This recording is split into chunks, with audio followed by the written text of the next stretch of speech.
So, does Ant-Man and the Wasp set up the Young Avengers? Well, yeah. Okay, so if you've seen Ant-Man and the Wasp, this isn't going to include much of a spoiler because it's in the trailer, but you know that Cassie, Scott Lang's daughter, is in the movie, and she's, how would I say this, very almost direct at saying, when I grow up, I want to be just like you, Dad. I want to be a superhero. Now, of course, people that read the comics know she becomes a superhero.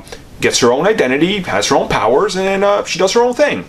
She's also probably going to be in the future Avengers movies as Stature, the character she's probably going to go by in the MCU. I'm assuming. Maybe not. Maybe she'll go with Ant-Girl or something. I don't know. They could change it at any time, right? It's a different medium, but if you really think about it, they're already setting this up to a pretty big degree. Her just mentioning that, kind of talking about it, makes us think about Avengers 4, where we already know that an actress was apparently cast to play an older version of Cassie. Now, if you combine these things and you kind of start looking at it that way and talking about the time jump and how they say, hey, look, the Avengers is going to stay around as a brand, don't you worry, but we're just going to do it differently. What do you think is going to happen? They already are setting up plenty of younger heroes in the MCU, and the youngest of them all is probably going to be their leader once they're gone. Spider-Man. And he's probably going to work with Captain Marvel, Doctor Strange, and all these older heroes in there.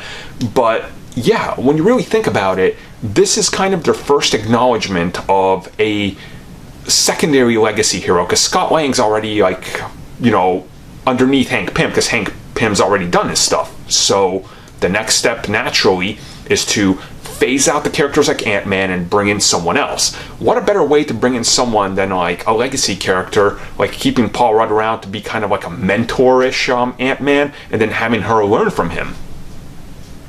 I think honestly that's kind of pretty cool and would make sense to me, and clearly they're laying the foundation for it, and in various interviews they've already hinted at it. So when you just think about it and combine all of these elements, it's crystal clear it's happening. Now, it's probably not going to happen next year or the year after, but 5 years from now, you're definitely going to be looking at legacy heroes, whether it's Sam Alexander as Nova, or Ms. Marvel, or Cassie as Stature, or all of them combined, joined by Miles Morales in another decade. It's probably realistic to expect it.